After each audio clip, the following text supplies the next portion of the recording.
BJP को प्रदेश की सत्ता में आए लगभग 15 महीने हो चुके हैं, लेकिन अब बीजेपी के सांसदों और विधायकों के लिए सुशासन का कैंप आयोजित किया जा रहा। प्रदेश के बीजेपी सांसदों और विधायकों को पीएम नरेंद्र मोदी और केंद्रीय गृह मंत्री अमित शाह के गृह राज्य गुजरात में सुशासन का पाठ पढ़ाया जाएगा। ये रिपोर्ट देखिए।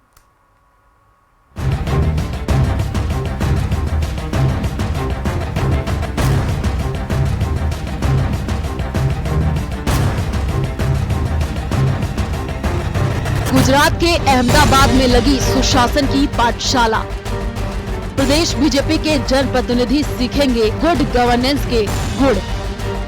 सुशासन के साथ रीति और नीति पर होगा विशेष फोकस। प्रदेश के 14 लोकसभा सांसदों, 5 राज्यसभा सांसदों और 119 विधायकों को पीएम नरेंद्र मोदी और केंद्रीय गृह मंत्री अमित शाह के गृह राज्य गुजरात में सुशासन का पाठ पढ़ाया जाएगा। जनप्रतिनिधियों को अहमदाबाद में 3 दिन की गुड गवर्नेंस की ट्रेनिंग दिलाई जाएगी।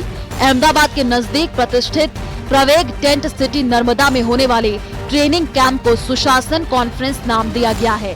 कॉन्फ्रेंस 5 मई को दोपहर 3 बजे से शुरू होगी और 7 मई को दोपहर बाद समाप्त होगी।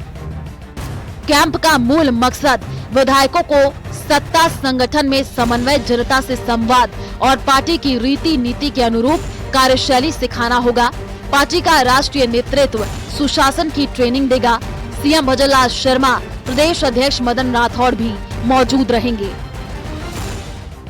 मिली जानकारी के मुताबिक सरकार बनने के बाद से ही इस कार्यशाला की तैयारी चल रही थी, लेकिन पार्टी के विभिन्न कार्यक्रमों के चलते कार्यशाला नहीं हो पा रही थी।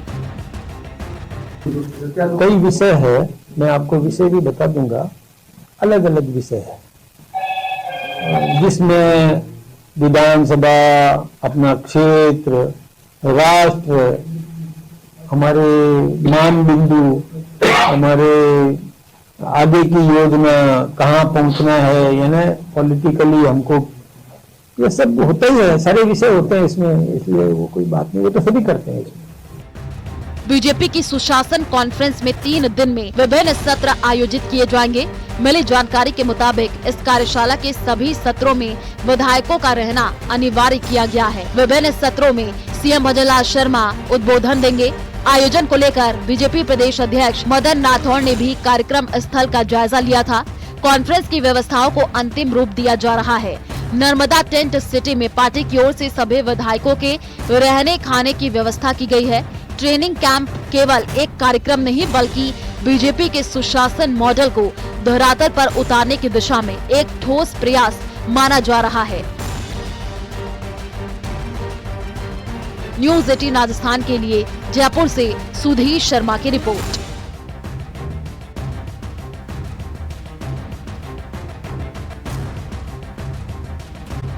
जम्मू कश्मीर के पहलगाम में आतंकी हमले के बाद पूरे देश में सुरक्षा एजेंसियां अलर्ट है। इस बीच प्रदेश सरकार ने राजस्थान में अवैध तरीके से रहने वाले विदेशी नागरिकों पर शिकंजा कसना के निर्देश दे दिए हैं। बुधवार शाम सीएम की अध्यक्षता में हाई लेवल मीटिंग हुई थी, जिसके बाद जयपुर पुलिस कमिश्नरेट की टीमों ने अलग अलग से जगह से 100 से अधिक संदिग्धों को पकड़ा है। ये रिपोर्ट देखिए।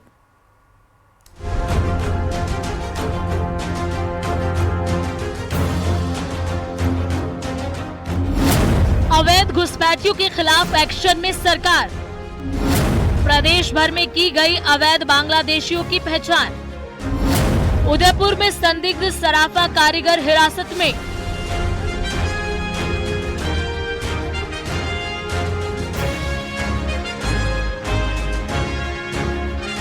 अवैध बांग्लादेशी नागरिकों के खिलाफ प्रदेश सरकार के सख्त एक्शन के बीच पुलिस का एक्शन जारी है।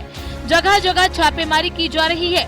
600 से ज्यादा बांग्लादेशी नागरिकों को चिन्हित किया गया है, जिनके कागजात खंगाले जा रहे हैं। बुधवार शाम सीएम की अध्यक्षता में हुई हाई लेवल बैठक के बाद जयपुर पुलिस कमिश्नरेट की टीमों ने अलग अलग इलाकों से 100 से ज्यादा संदिग्धों को पकड़ा है।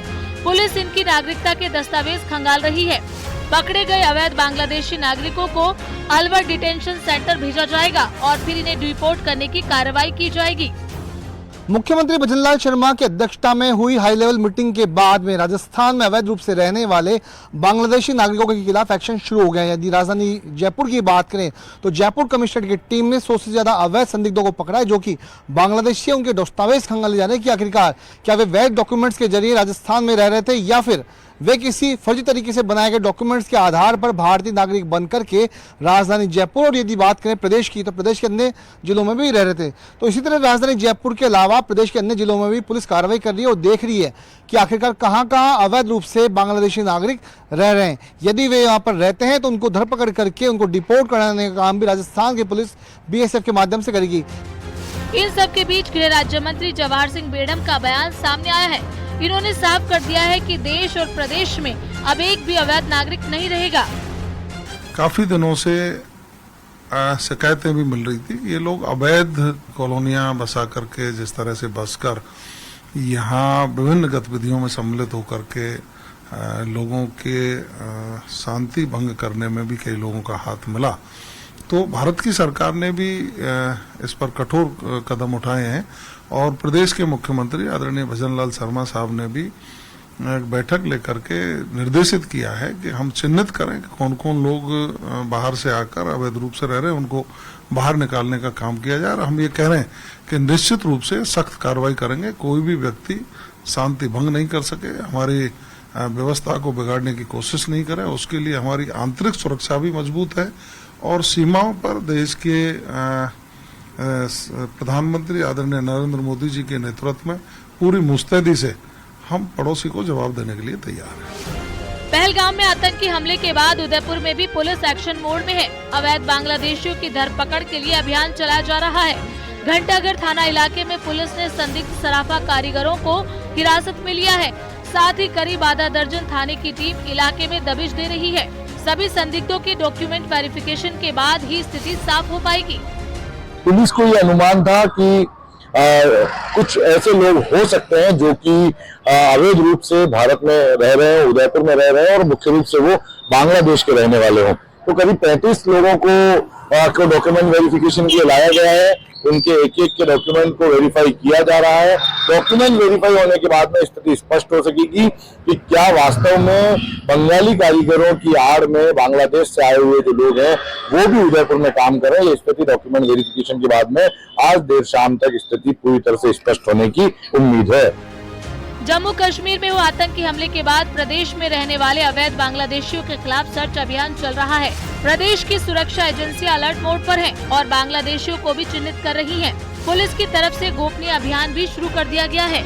जो मुख्यमंत्री आवास में बैठक हुई थी जिसके बाद ये निर्णय लिया गया था कि कड़ाई से इस बात का पालन हो कि गृह मंत्रालय का जो आदेश दिया गया है कि अवैध बांग्लादेशी जो है भारत में रहे उनको सर्च करके ढूंढ के निकाला जाए और उनको जो है वापस डिपोर्ट किया जाए। आप देख सकते हैं इस समय हम बासनी थाने में है। यहाँ पर बड़ी संख्या में जो संदिग्ध लोग हैं जो अपना आपको जो है पश्चिमी बंगाल का बता रहे हैं, लेकिन अधिकांश लोगों के पास जो आधार कार्ड है पश्चिमी बंगाल का है। इसको लेकर जो है पुलिस इनको यहाँ लेकर आई और उनके पूरी जो है सत्यापन किया जाएगा। जो व्यक्ति सही निकलेगा उसे यहाँ रहने का अधिकार दिया जाएगा, अन्यथा उनको वापस जो है बांग्लादेश डिपोर्ट किया जाएगा। इनकी अजमेर से बड़ी खबर आपको देंगे। पहलगाम आतंकी हमले के बाद एक्शन में पुलिस है। कृष्णगंज थाना पुलिस ने संदिग्ध 250 लोगों को हिरासत में लिया। ईदगाह कॉलोनी सहित अलग अलग स्थान पर दबिश दी गई है। अवैध बंगाली और बांग्लादेश लोगों के चेक किए जा रहे दस्तावेज, 60 से अधिक पुलिस अधिकारी और जवानों की टीमें बनाई गई हैं। आंतरिक सुरक्षा को लेकर की गई है कार्रवाई। बड़ी खबर इस वक्त आपको हम दे रहे हैं। जम्मू कश्मीर के पहलगाम में हुए आतंकी हमले के बाद से एक्शन मोड में इस वक्त पुलिस है। मुख्यमंत्री भजनलाल शर्मा की अध्यक्षता में एक बड़ी बैठक बुलाई गई थी जिसमें ये साफ तौर पर निर्देश दिए गए थे जो अवैध रूप से राजस्थान में बांग्लादेशी रह रहे हैं उन्हें जो है पकड़ा जाए और उन्हें वापस उनके वतन भेजा जाए। ऐसे में पुलिस ने 250 संदिग्ध लोगों को हिरासत में लिया। ईदगाह कॉलोनी सहित अलग अलग स्थान पर दबिश दी गई है।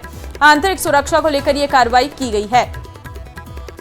अशोक संवाददाता इस वक्त फोन लाइन पे हमारे साथ हैं। अशोक, बड़ा एक्शन देखने को मिला है, कहां पर यह दबिश दी गई है?